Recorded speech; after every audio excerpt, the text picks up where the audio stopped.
طبعا أكيد من خططنا للعيد نشوف الأهل في البداية ونعيد عليهم. طبعا وكون عيد الأضحى أكيد الأضحية. فترة نقاهة واستراحة. طشة غيره. وغيره قاعدة بالبيت بس.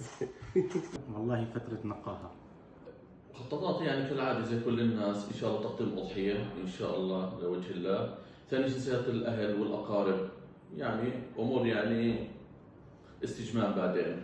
زي كل عيد نحط راسنا وننام وخلص العيد. والله كالعادة صلاة العيد وثم التوجه للمعايدة على الأهل والأقارب والأرحام. وكل عام وأنتم جميعا بألف خير. كل عام وأنتم بخير. كل عام وأنتم بخير. كل عام وأنتم بخير إن شاء الله ينعاد علينا وعليكم بالصحة والسلام إن شاء الله.